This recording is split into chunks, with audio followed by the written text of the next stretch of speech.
Hey everybody, welcome into the Fox 43 Mock Draft Frenzy. It is draft week. Evan Brooks here with Kale Ahern, and we are here to talk about the NFL draft. I know this is a big event for Kale, big event for me. We are huge NFL fans, and we're just going to talk about our picks, so let's get started. Absolutely.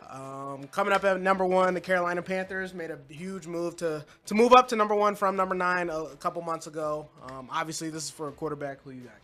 We have Bryce Young. I think we're in unison here. Bryce Young going number one overall, and I think this is the conclusion a lot of people have come to over the past couple weeks as well. He's a proven winner at the college level. You know, he has won at Alabama. He's put up the numbers. He's done everything you would want to see out of a college quarterback, and I think he is that kind of guy that you would want to be your franchise cornerstone if you're the Carolina Panthers. Yeah, I'm with you. I'm with you there. I think he's the best player in the draft, the best quarterback in the draft. You know, there was some rumors about C.J. Stroud, how Frank Reich likes bigger quarterbacks, but I think that's kind of gone by the wayside a little bit. I mean, he's a playmaker. He's special, like you said. You know, talked about his winning, his pedigree, stuff like that. I mean, the size is a bit of a concern, but we're seeing quarterbacks are smaller and smaller. You know, Russell Wilson's had success. Kyler Murray's had success at times, so I don't think that'll be too big of an issue. And like you say, he's the best player in the draft, so I think Bryce Young is definitely the pick. All right, moving on to number 2. We're getting right to it. I'm going with the trade. I'm having the Raiders move up to select their quarterback of the future, Jimmy G. I'm not a huge Jimmy G guy. He's a cool placeholder, but they need a franchise quarterback, so I'm having a move up for C.J. Stroud, who obviously there's kind of rumors of him moving down, but I just think he's the most prolific passer besides Bryce Young in the draft. Pristine, very good pocket passer. And I just think that fan base needs some excitement. They need something to get excited about. Derek Carr, they moved on from. Like I said, Jimmy G. But I think Stroud can come in. He can connect with Devontae Adams and kind of uplift that fan base. Absolutely, and there's a lot of talk about trade at number 2. Yeah. So exactly what you're talking about. But to me, I'm going to say, you know what, the Texans stay here, and they're going to hold on to their pick, and they're going to take their quarterback of the future. Seeing by you're talking about C.J. Stroud. So to me, like you said, second best quarterback in the draft. Another guy who's been a proven winner at the college level. Played with some NFL receivers in college. He's played with some great talent, but he's still put up the numbers, still shown that he should be able to be a solid quarterback at the next level, and the Texans need a quarterback, and in the worst way. So moving on to the third, with the Arizona Cardinals, a lot of talk about trade here as well, but again, I kind of have him staying, and I think you have him the same way. Yep. Will Anderson Jr. out of Alabama, pass rusher, the best pass rusher in this draft, I think unanimously. Yeah. I don't think anybody is questioning that, and I think with new defensive-minded head coach Jonathan Gannon there in Arizona, it's too great an opportunity to pass on a pass rusher like Anderson, adding that to your franchise right away when you're trying to rebuild like the Cardinals are. Yeah, he was with Josh Sweat, Brandon Graham, guys like that. So, he knows what elite pass rushers look like. Will Anderson has everything, like you said. He can definitely be a game changer.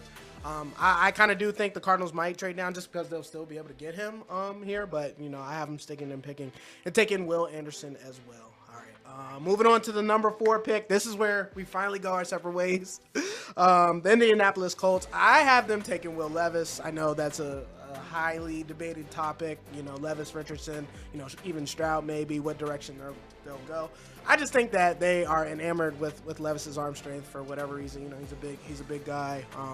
Needs to work on his accuracy, in my opinion, a little bit, and maybe decision making as well. But I just think they're falling in love with the floor that he has, and he'll be able to come in and play games right away. Whereas somebody like Richardson might have to sit for a little bit. So, yeah, I'm going with Levis, man. Absolutely. Well, where we agree is that the Colts are going to take a quarterback. Yeah. Right? So, to me, the big deciding factor here for me was Shane Steichen just came off a couple years where he's working with Jalen Hurts, right? And if there's a quarterback in this draft that most reminds me of Jalen Hurts, it would be Anthony Richardson. Right. I just think it's somebody who can come in, not necessarily that he put up the crazy college numbers, but he's somebody who has those abilities. He has those athletic abilities, and if he does, able to work a little bit on his throwing accuracy, able to get the ball to receivers at the NFL level, they could have another, a mini Jalen Hurts on his hands there in Indianapolis. So I think that's the fit there for the Colts. He definitely has a high upside. I'm not going to sit here and deny that. I mean, his upside is crazy. And if he can get an offense, like you said, with that Jalen Hurts ran, that'll be best suited for him. And if he develops as a passer, then the sky's the limit. Absolutely. So the Seahawks are at number 5. Yep. There's a lot of talk about possible trade here for the Seahawks. I've seen this as well, but I think having the top defensive lineman there available to them, like a Jalen Carter from Georgia, it's probably just too much for them to pass up on. So I'm going to say that's who they grab right there. This was a guy who was talked about the potential number 1 pick for a long time. Some off the field issues, some different things like that. But to be honest, even just looking at these top teams, I kind of think he might have slid anyway. These teams needed quarterbacks at the top. Will Anderson Jr., the only other defensive player that I have projected to go before him. So I do think that he finds a home in Seattle, and I think that this is something that they need. They need that force in the middle of their defensive line. Yeah, I'm with you there. The Seahawks are always liable to be a wild card in the NFL draft. I mean, they just never go with the consensus, it seems like. I do have them taking a defender as well, but it's not Jalen Carter. It is Tyree Wilson out of Texas Tech, a real toolsy guy, long guy on the edge. That Seahawks kind of love. They fall in love with those traits kind of sort of when they draft. And, Wilson's had production too as well. So, we're not going to sit here and act like, he's not somebody who's also capable of that pick. I'm just going with the tools and the upside and just their kind of history with Wilson. He has those game-changing traits that Will Anderson has as well that we talked about. But I would not be surprised at all if it's Jalen Carter. Absolutely. It totally fits that the Seahawks are going defensive line there at number 5. This is where I kind of start to get a little crazy here. All right, go ahead. And this begins my string of offensive lineman runs. This is kind of what I think is going to happen here. So obviously the Titans are missing Taylor Lewan, right? Yes. They have a hole in that offensive line, and to be honest, they're almost on the verge of a little mini rebuild there, right? Like Derrick Henry's pretty old, Tannehill's pretty old. You don't necessarily have a lot of future on that team. I think they're going out making a move here with the Lions to get a future offensive lineman, a franchise cornerstone for them. So in Peter Skoronski from Northwestern. So I think the Lions have a little bit of luxury to trade back, try to get some future assets there from Tennessee. Tennessee jumps up, gets a tackle that I think could be their future left tackle. Yeah, no, I'm with you there. I mean, they definitely need help on that offensive line. It seems like they're kind of they are definitely in rebuild mode. Kind of breaking down to the studs. Traded AJ Brown last year. Rumors about Henry might be on the move too as well. So Skoronski gives them that linchpin. Somebody who can come there and be their left tackle for years, like you said. For me, I have Detroit sticking and picking, and I have them taking Devin Witherspoon. They traded Jeff Okudah not too long ago. And this guy, I mean, if you watch his film, he's just aggressive, hard-nosed guy. Like, he plays corner like he's a freaking linebacker. And we know Dan Campbell loves that tenacity and that energy. I just think he fits their culture perfectly. They need a corner. I feel like he's the best corner in the draft. So I got Devin Witherspoon. Not moving too far, just going right down the street. It fits Detroit, absolutely. So at number 7, I still have the Raiders there. Okay. And that's where I have my next offensive lineman coming off the board, and that is Paris Johnson Jr. there from Ohio State. So obviously with C.J. Stroud for these past few years and played with the team that has won. And he's been one of the best offensive linemen on that team for some time. If Skoronski hadn't had such a good, Senior Bowl and everything else, he might not have been the top offensive lineman off the board. But I think the Raiders, kind of like what you were talking about, need to give the fans something to be excited about there. And with Jimmy G coming in, Devontae Adams, it's kind of a weird feel that they're not in a total rebuild. It kind of feels like, maybe you add this offensive lineman, kind of see what your offensive pieces can do this year, see if you can compete. So I kind of think Paris Johnson Jr., he fits with them this year, but he also fits with them 5 years down the road. So that's why I kind of think he's the pick here. Absolutely. No, that's a great point you make there. I have the Texans with that trade back with the Raiders. I have them taking Anthony Richardson at this point. We talked about it. They need a quarterback. Richardson's definitely got the tools, definitely has a high upside. It's just a matter of if he's going to come in and are they going to tailor the offense to his skills, heavy RPO, heavy read action, stuff like that. So it just depends on how they want to utilize him, but the Texans clearly need a quarterback. I know they're kind of going to be hurt if Bryce isn't there at 1. That's the way the Panthers go. So they trade back, get Richardson, high upside, and hopefully he hits for him. And that would be a heck of a haul for the Texans, able to trade back and still get their quarterback in the first round as well. So you had Tyree Wilson going to the Seahawks a couple of picks earlier. Yeah. I have him landing here at 8 to the Atlanta Falcons. The Falcons have needed a pass rush. Oh my gosh, since like Jonathan Abraham has been there, and that was after he came over from the Jets. That wasn't even like he was like super prime Jonathan Abraham, but it's been forever, and they've had some busts in the first round on the defensive line as well. McKinley from UCLA kind of jumps out from a couple years ago. Yeah. Oh, yeah. Clemson. I mean, so they've tried, you know, and they have failed. So I think they try again. Tyree Wilson from Texas Tech, you know, just to try to build that pass rush in Atlanta. You know, they have a ton of holes there, but they do have they have some young pieces in the secondary. So you know, try to build that pass rush, try to elevate your secondary. A little bit as well. Absolutely. I mean, you mentioned it. The Falcons, they just clearly need talent. So they gotta take a guy they feel, you know, can come in there and make a difference. I have them going cornerback Christian Gonzalez from Oregon just to shore up that secondary. I think he's, you know, a safe pick. I think he's gonna come in right away and have an impact. And he kind of reminds me of AJ Terrell a little bit, you know. So just to have two of those on the opposite side, build up that defense. We know about the receivers in that division and stuff. So you know, definitely have to have a strong secondary. Love Gonzalez's testing. He tested off the charts, his movement, stuff like that. But I could definitely see a pass rusher here as well. But for me, I'm just going to go Gonzalez because I just think they need to pick somebody who they feel is safe and can come in and make an impact. Absolutely. With free agent addition, Jesse Bates, that would probably give the Atlanta Falcons maybe the best secondary NFC South. I forgot about that. That's pretty good. That's a pretty good secondary. Absolutely. Sure. Especially if, like I said, Christian could come in and make an impact from day one. Right. So I continue my run of offensive linemen here, right? So Chicago Bears, man. Justin Fields. Yeah, I feel like every highlight I see of him, he's on the run, right? And it's not necessarily just because he's always looking to run, but because he has to, man. He's on the move for his life. The offensive line has been a struggle for years now, I feel like, in Chicago. So this, you know, they go out, and it's kind of almost out of need here because the offensive linemen, for me, are coming off the board hot and heavy here in the first round. So I have them grabbing Broderick Jones from Georgia. You know what? This is a little bit earlier than a lot of people I've seen having the offensive linemen come off, but I just kind of think there's a run, and these teams are going to make their moves to try to get these guys to protect their passers. Yeah, especially if Jalen Carter's off the board. You know, we've seen that they've been linked to him heavily, you know, during this draft process. You know, maybe think they can trade back. But if not, that's a great option. I have them going O-line as well, Paris Johnson. You know, obviously protecting C.J. Stroud for these past couple years has been a linchpin for that offense. You know, he's talented, has really good feet, stuff like that. He'd be a home run pick. For the Bears, they kind of can't go wrong with any lineman they take. Right. Like you mentioned, Justin Fields has been running for his life, so I'm going to go Paris Johnson. Yeah, I totally agree with you. Gut feel here is, you know, if Jalen Carter's gone, it's going to be the offensive lineman for sure for the Bears.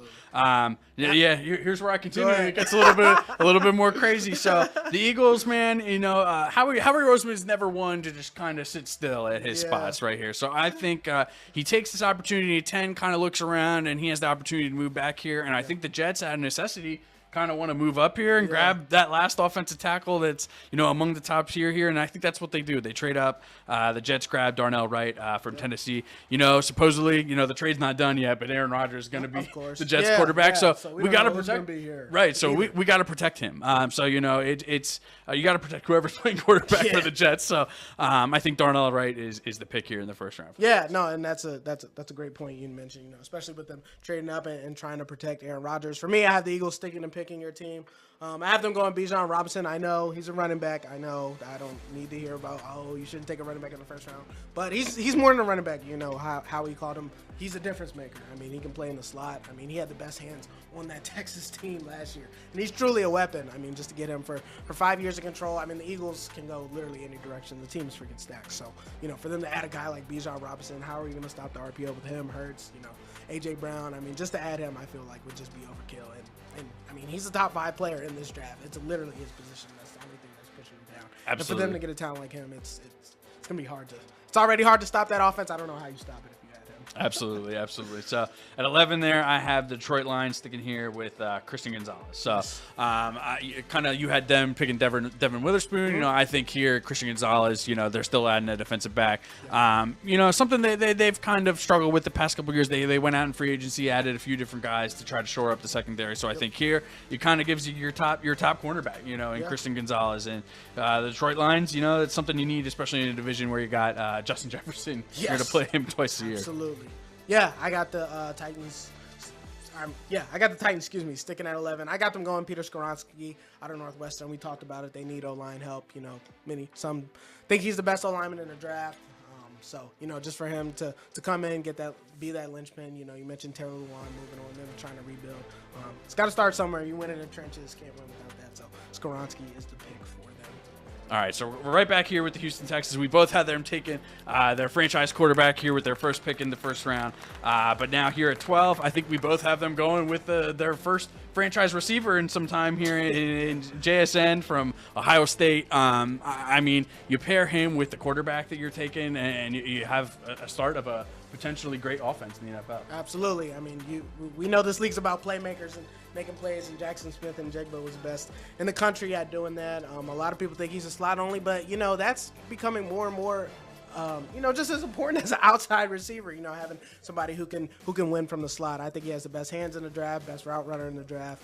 And the Texans, like I said, that offense is kind of anemic. They have Nico Collins out there, so to add JSN and potentially pair him with Stroud, if that's the way to go, that's the makings for a really good offense. Absolutely. At 13, this is where I had the Eagles trading back to, and I think this is where they land. The best pass rush, one of the best pass rushers that are available, Nolan Smith. Out of Georgia.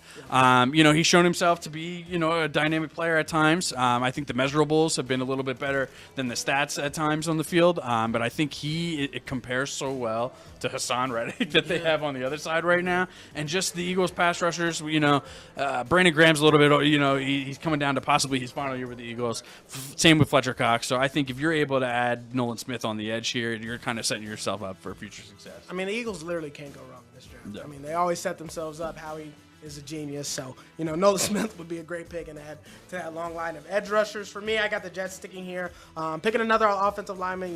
We know they've taken Vera Tucker and guys like that in the previous years. Mekhi Becton as well. I have them going Broderick Jones out of Georgia. Like you said, they got to protect who's ever playing quarterback. We don't know if they're going to trade picks this year or next year with Green Bay, what have you. But for our sake, we're going to have them staying here and taking Broderick Jones to shore up that offensive line.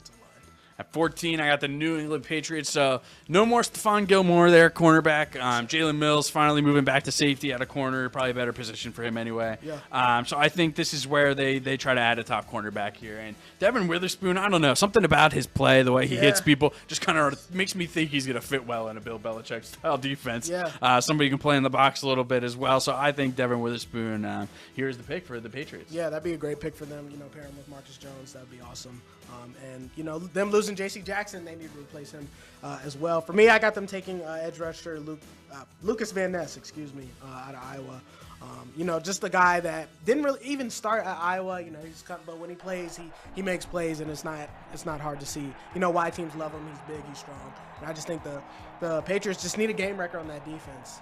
We know about Matt Judon; he's a great player. But to have Van Ness on the other end and pair him with Christian Barmore in the middle, I think he could come in and make an immediate impact. Absolutely. I have him coming the very next pick to the Green Bay Packers, right? So kind of staying in the Midwest there. The Packers almost, I feel like, kind of almost like the Falcons a little bit in the way that they've always needed pass rush, and in the ways that, they've had guys struggle with injuries there a little bit in the past couple of years. So I think adding Van Ness in there, just kind of give them another top option, hopefully, to have a pass rush. And obviously, they're moving on from Aaron Rodgers. You got some holes to fill kind of all over that roster. So I think they start here with the defensive line. Absolutely. And then for me, I got I got Green Bay taking Nolan Smith. We just talked about it. He's a freak, was the number one player in his high school class as well. Coming off the edge, made plays at Georgia. Couldn't really miss him. They just add to that Green Bay defensive line. I would have liked to see a receiver here. Jackson Smith and Jigba was probably the only one, if he falls, that they might take. So with not that option, I'm going to go Nolan Smith. Absolutely. Now your Commander's on the board. Here we go. I've seen a lot of different picks here. There's a lot of different ways they could go, but I kind of think Joey Porter Jr. is the way that it is, and I think it's kind of almost the same thing that we talked about a little bit with the Patriots. It's just you need that top corner option, and I feel as if when's the last time the Commanders really had that top guy that you'd be like, okay, he's taking that shutdown, taking that receiver out of maybe? I don't know. Right. Yeah, that's what we're talking. Maybe? I don't Yeah, know. like 10, 15 years. So I think Joey Porter Jr., it's not necessarily he's going to come in and be that day one, but he might have the potential to be that in the years down the road. Yeah, we love our Penn State guys. I have them going cornerback as well, but it's not Joey Porter Jr. I'm going to go Deonte Banks from Maryland. He stays in home. I just think his athletic upside is just ridiculous. I just think he's just a little bit more of a cleaner prospect than Porter Jr. You know, sometimes Porter Jr. is a little stiff in his movements and stuff like that. Still a great player, but I just think Banks' athletic upside, he kind of fits Rivera's scheme a little bit better.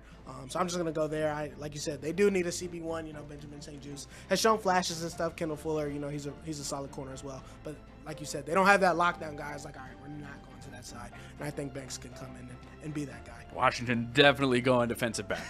We definitely feel that. So Pittsburgh, for the second year in a row, I can't believe this. I don't think this will ever happen again in history. Taking a Pittsburgh player in the first round. I have them landing Kalijah Kancey here on the defensive line. You know, the Steelers, you know, I've seen a lot of people projecting offensive linemen here. They need, obviously, offensive line help. Yeah. Just to me, where how the board fell, I felt like, you know, the defensive line is probably the best value here. They do need some help in that as well. Struggle with some injuries and some age, some overturn in there in the last couple of years. So I think Kalijah Kancey would give them a nice kind of piece in the middle of that Pittsburgh defense. Yeah, absolutely. I mean, can't go wrong. You know, Adam with Cam Hayward, stuff like that. I also have them staying on defense. They keep it in the family. Take Joey Porter Jr. We obviously know Joey Porter played for the Pittsburgh Steelers. I just think that I was at Penn State's Pro Day and they were just in love with them. Like just seeing it in face, they just, you know, couldn't stop talking to him, kept following him around, scouts, you know, on him 24/7 like that. You know, just to add a guy like that into the Pittsburgh Steelers defense, who obviously we know are known for playing really good defense. I just think he can come in there, be their CB1, keep it in the family, and have a little extra edge to make sure he performs in that black and gold. Absolutely. Either way, we have Steelers fans are going to be happy here. You know, that's what we're projecting right here. Absolutely. So Detroit Lions picking a second time here in the first round, and this is where I have them go in defensive line. So I had them taking a corner, and now this is where you kind of go shore up your defensive front as well. And this is where I have them adding Miles Murphy from Clemson. So at this point, to me, this is the best edge rusher you got left on the board. You know, there are a little bit of questions about some consistency with him, but I think in terms of just size and sheer ability, I don't think the Lions can really go wrong here with the team. Yeah, no, exactly. I mean, you know, we talked about the Eagles being stacked. The Lions, if they hit on their draft, they're the third best team in the NFC this year, you know, especially with that offense. I have them sticking on the offensive side of the ball. I have them going Dalton Kincaid. You know, we know they traded away T.J. Hockenson last year to a division rival, surprisingly.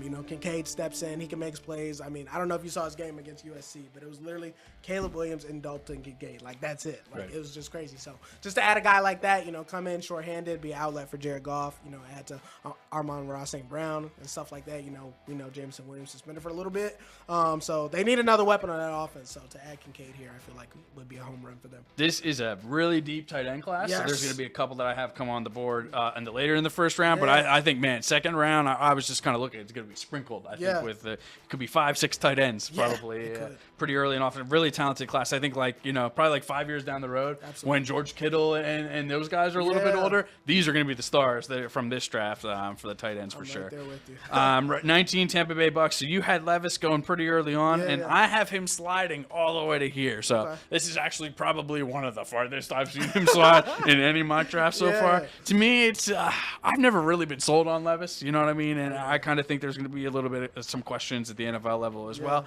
After those first few picks in the first round, it's kind of hard to find a home for a quarterback, but then I landed the Bucks. They need a quarterback, man. I don't think Kyle Trask is their future. Obviously, Baker, 1-year deal is kind of your holdover guy. I think, you know, if Levis is here, this is who you're bringing in. See if you can develop him. You know, he probably plays, you know, week 10 or later. You know, kind of get him in, see what you have this year. But I think the Bucks know, you know, it's all about the quarterback, and they're going to make this move to try to get their future. Yeah, absolutely. I mean, Levis, you know, for as much as people, you know, have their doubts about him, he did have a pretty good 2021. So, you know, if you want to make a justification for him, you know, that's kind of where you go. I have them sticking on offensive line. They need some offensive line bad. I have them taking Darnell Wright out of Tennessee. You know, we talked about him a little bit earlier. Just a linchpin. You know, he really showed up against Nolan Smith in the SEC, you know, and kind of holding him at bay. So, you know, to get a guy like that, you know, to see him go against Nolan Smith, that's kind of eye-popping. And, you know, we know the Buccaneers have moved on from their left tackle as well. So to get Darnell Wright in there, rookie deal, protect who's ever back there at quarterback, see if they can make something happen. I think it would be a good pick for them. So Seahawks, man, another team with multiple first-round picks. So I think they take this opportunity, trade back, get a couple more assets, and a team that's needy for a receiver, man, is the New York Giants. Yes. I think that definitely showed itself for sure in the postseason. I can't even remember their name of their top receiver now. So I think Jordan Addison out of USC at this point, probably best receiver left on the board, and a couple teams, that could need receivers. So I think they want to jump up, make that move, bring him into the fold there, and add a weapon there for Daniel Jones. Yeah, and this receiver class isn't as decorated as the previous ones we had, Jamar Chase, Devontae Smith, guys like that. So, this could be a sweet spot where they kind of go in the 20s. For me, I have them, I have the Seahawks sticking and picking, taking Michael Mayer out of Notre Dame, just adding another weapon on the offense. We know about DK and Tyler Lockett, but just to get a solid tight end in there who can make plays. I mean, Mayer, not the most athletic guy, but, he's a great outlet for Geno Smith, and just, adding weapons to the offense, man. It's all about that. They took their defensive guy earlier from both of us, Tyree Wilson, Jalen Carter. So now it's time to go offense, and adding Mayer, I feel like, would be a really good get for them. Absolutely. So another team that needs some receiving options is the Los Angeles Chargers, man. Yeah. And let me tell you, Justin Herbert is dying for a receiver there. I think Zay Flowers, man, would just kind of open up their entire offense. Keenan Allen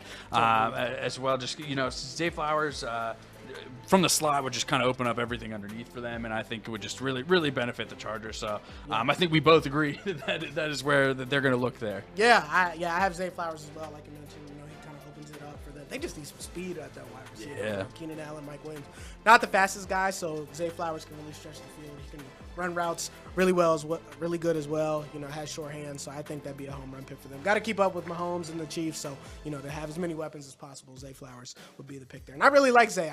For me, I feel like he's the second best wide receiver in this draft. I know the receiver rankings have been up and down all over the place, but I think Zay is getting the proper respect with his height. I think a little bit of it is size. Some teams are they see a guy and they think, all right, he can only play in the slot, or maybe what I mean, and maybe that's the difference there for them. So Baltimore Ravens, I have them grabbing a guy you had the Commanders grabbing, Deontay Banks. I'm out of Maryland. Kind of like you said, a great athlete and something they need at corner. It's weird, the Ravens secondary I thought would be a lot better than it was in the last year. And I think a little bit of that just kind of showed age. Guys are a little bit slower, not moving as well. So I think, adding Deontay Banks in at corner, you have Kyle Hamilton at safety, you have the new wave of the Ravens secondary. Yeah, Deontay Banks is such a Ravens pick, isn't he? A guy, athletic traits from Maryland, staying at home. So that's a great pick. For me, I have them picking up another wide receiver. We know about Odell. I have them going Jordan Addison out of USC. Obviously, we don't know what's going on with the quarterback situation there. But to add a guy like Addison, a really good route runner, short hands as well. He's a Maryland guy as well, actually, from Maryland originally. Him, Odell, Rashad Bateman, if he can stay healthy. That's a pretty nice trio for them. And, whoever comes in and plays quarterback, he'll have options. The Ravens have needed a receiver for sure. Addison, I feel like at this point is too good to pass up. Absolutely. All right, Minnesota Vikings. I feel as if have been missing a defensive line stalwart man since like the Williams brothers. Yeah. Like it's really been a while. Everson Griffin's old. Yeah. They really haven't had that presence in the middle of the defensive line. So I think here they grab Brian Breesy from Clemson. I think best interior defensive lineman available at this point, and I think it fits for the Minnesota Vikings. Yeah, absolutely. I'm right there with you. I have them grabbing Miles Murphy out of Clemson, so two Tigers. We know that defense has been abysmal. Last year, that's all everybody talked about. The offense was humming and the defense couldn't stop a nosebleed. I wanted to go corner here because they really need help in the secondary. I just couldn't really justify one, so to speak. I know, Emmanuel Forbes might be in the picture there, but, Miles Murphy at this point is too good to pass up. He had a really good pro day as well, and he's an athletic freak, to get that guy on the edge and wreak havoc would be a really good pick for the Vikings. Absolutely. So this is where I get a little bit crazy again. Okay. Nope, that's fine. You're 100% right what you said. Bijan Robinson is a top 5 player in this draft, man. If he did not play running back, he would go 2-3, something like that, right? But because he plays running back, I'm projecting this slide, and it's farther than a lot of people having him come. But I think if there's a couple teams that the Eagles would have to get in front of, for sure to pick Bijan Robinson, it would be the Dallas Cowboys. Yeah. There's no way he's making it past the Dallas Cowboys and the Buffalo Bills. So I think that the Eagles and former head coach Doug Peterson down there in Jacksonville, they were able to strike up a deal. Yeah. And the Eagles were able to grab that running back in the first round, first time since 1982, I believe. So it'd be like 41 years. Yeah. totally fits. I mean, it's like a prototypical pick for the Eagles offense. He's kind of like the more athletic version of Brian Westbrook. Like he's that receiver. He's fast. He's strong. He almost reminds me of Adrian Peterson a little bit when he jumps off the screen. Obviously, a better receiver than AP. So it's like that's scary to say, right? You know what I mean? I haven't seen a running back like this. It's been a few years, 4, 5, 6 years. You know, maybe Saquon-ish. Like he's a different runner than Saquon. Obviously, a little bit more power. But I think this would be a home run for the Eagles at 24. Yeah, so. I mean, I don't even know what to say because if the Eagles pick up Bijan Robinson at pick 24 after trading back, I mean, another Howie masterclass, like I said. And like you said, that offense is already ridiculous to add a guy like this, who could be a top 5 back the moment he steps on the field would be literally ridiculous. So for me, I have the Jaguars sticking here. Maybe wanted to go DB, couldn't really justify it, so I have them taking Bresee as well. Another guy strong in the trenches. Obviously they drafted number 1 last year and got the defensive lineman out of Georgia. So just adding another one to the fold, to shore up that middle, I feel like would be good for the Jags. Absolutely. So this is where I had the Seahawks trading back with the Giants earlier. So here, this point, I kind of think O'Cyrus Torrence from Florida is a good fit for them. So in this drive, I have the Seahawks grabbing defensive lineman Jalen Carter, and then coming back on the offensive line, grabbing O'Cyrus Torrence. I think interior of the offensive line is kind of hurting for the Seahawks for the past few years. Kind of some patchwork always going on for them. So I think you add O'Cyrus Torrence at one of the guard spots, and it kind of gives you a solid piece in the interior of that offensive line. Obviously, you're still trying to compete. You just re-signed Geno Smith. This isn't like a rebuilding type of team, so you're trying to make sure that you're competitive, and the best way to do that is build your offensive defensive line. Yeah, absolutely. For me, I got the Giants sticking here. You had them trading up to get their wide receiver. I have them staying here, taking Quentin Johnson out of TCU, and this is kind of just a projection on traits guy. We saw him, against Georgia, against Khalil Ringo. Not really have a super impact, but he had a great impact against Michigan in the semifinal game. I mean, he's just an athletic freak, kind of a jump ball guy. And Daniel Jones just simply needs weapons, like you said, for them to sit here and kind of bet on this guy's traits. We know the history of TCU wide receivers isn't great, but I think this guy is a little bit different than Rager and Dotson was.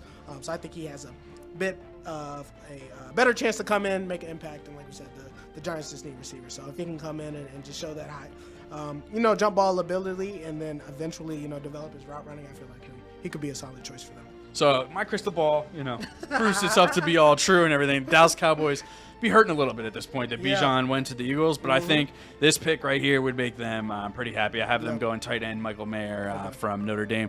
I feel as if tight end has kind of been hurting for them even since Jason Witten retired. They had Escobar there for a few years, had some different guys put up some numbers, Alton Schultz. But I think Mayer, it kind of gives them, a bona fide option at tight end who could be one of the top tight ends in the next few years, and that kind of just opens up that offense, man. As somebody who's in the middle of the field, underneath as well, and I think that's the pick here for the Dallas Cowboys. Yeah, losing Dalton Schultz, kind of got to replace that guy. Mayer would be perfect, would be a perfect pick for them. Wouldn't be great for the NFC East, but this is the first round of the draft. You're more than likely going to get a good player. For me, I have them adding to the secondary. DB Brian Branch out of Alabama can play that nickel role, can play safety for them. We've known the Cowboys kind of have needed a bona fide safety for a little bit of time. So, he has versatility, as well. Pair him with another Alabama guy and Trayvon Diggs. I just think his smarts. I mean, Coach Nick Saban talked about just how he was the quarterback on the field for that defense and kind of knew, what was happening before it does. So for them to add a guy like this to that secondary, I feel like would be a big boost to that defense. That would hurt me. Branch, I think, going to be one of the best players out of this draft. I do too, and it hurt me to make this pick. Like you said, it really did. But, he's a great player. Absolutely. So here, my last time getting a little bit wild here in the first round, right? So I got to trade completely off the boards, not even necessarily for another pick in the first round. I got DeAndre Hopkins getting swapped there to the Buffalo Bills for the first round pick here in the first round. The Cardinals able to recoup a first round pick and then take Quentin Johnston, who we were just talking about out of TCU, to fill that receiver spot. Still give Kyler Murray a young top option. I think this deal has to get done in some way, shape, or form. I pretty much the Bills, I feel like, are one of the only teams I see talking about DeAndre Hopkins at this point. I think it fits. I think that I would totally just open up the offense for them. We got Stephon Diggs on one side and you got Hopkins on the other. Really don't know how you defend that. So I think it just kind of fits. The Cardinals are able to get a first round pick, even if a little bit later, add Johnston, and still have that 5th-year option on him as well. So I think it's a deal that gets done. Yeah, Diggs and Hopkins would be legitimately Right. crazy, especially with, Josh Allen. We know what he's capable of at times as well, so that would be crazy. For me, I got the Bills taking Will McDonald. I think A.J. Epinesa has been a bit of a disappointment that they drafted a few years ago. Add Will McDonald, him and Greg Rousseau on the edge. Got to get after Patrick Mahomes and the rest of the AFC. Will McDonald has a bunch of upside, and those Big 12 defenders, I mean, their edge rushers have normally panned out pretty good, for all the Big 12 doesn't play defense, whatever. The edge rushers have been pretty good. So they have a guy like McDonald, I feel like would be a solid pick for the Bills. 28, man, this is It gets tough now. Yeah, this is where a bunch of different tight ends could go. And Yeah. so, like, you had Dalton Kincaid going a little bit earlier, and this is where it almost comes down to team preference, right? Like, what style of player do you think? Yeah. What kind of projection do you have? And that's kind of exactly what I think here at 28 the Cincinnati Bengals are doing. Darnell Washington out of Georgia, not necessarily he put up the crazy numbers. He didn't put up the numbers of a Dalton Kincaid or anything like that. But I think the projection of him and what he could be, especially in that offense, is what draws them to pick him here in the first round. So he's actually probably graded almost as a better blocker right now than a receiver, but he has such athletic tools that, hey, man, if you're able to fit him underneath and in the middle of that field with those dynamic 3 receivers and Joe Burrow distributing the football, he could be a legitimate top tight end option in the NFL. So I think Darnell Washington's the way they go. Yeah, and for him to be open, I mean, he's going to be open. Right. It's going to kind of pick your poison. Washington, a huge target, and he's kind of acts like a 6th offensive lineman. I mean, he's excellent in the run game. For me, I have them going corner, Emmanuel Forbes out of Mississippi State. This guy, I mean, he's fascinating. 166 pounds, but he plays way bigger than that. 6 pick sixes last year. We know the Bengals kind of need help in that secondary. Eli Apple hasn't been too great for them. This guy's a ball hawk, man. I mean, that's what he is.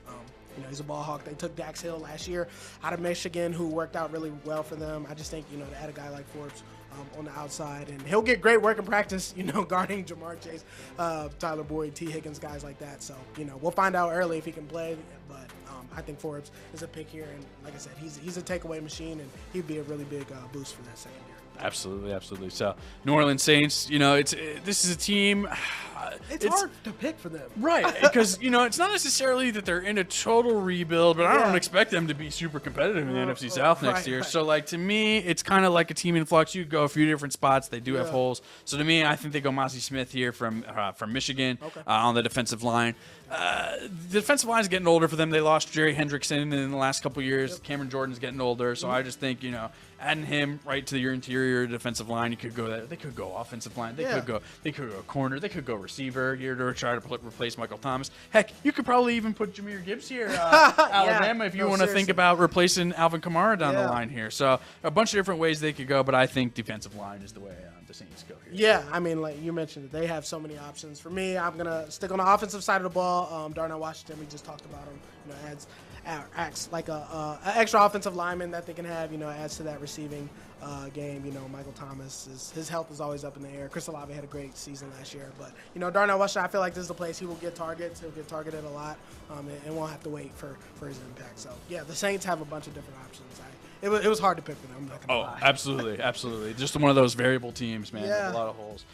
So this is where I had the Jaguars traded back with the Eagles, and man, landing Brian Branch at 30 in the first round would just be like super home run for them. Everything I've heard about reading up to this draft is the Jaguars love him. They're all about him. So that does make my trade back away from possibly getting him a little bit more harder to see. But I think if they are able to project the board and see, hey man, we could probably trade back and get him here at 30. I think that's something they would look to do. Kind of like you said, quarterback of the defense. I think going to be one of the guys out of this class that you're going to look down the road and be like, yep, he was one of the top players. Yeah, he's an excellent player. I don't see any way he's not an impact player in the NFL and early as well.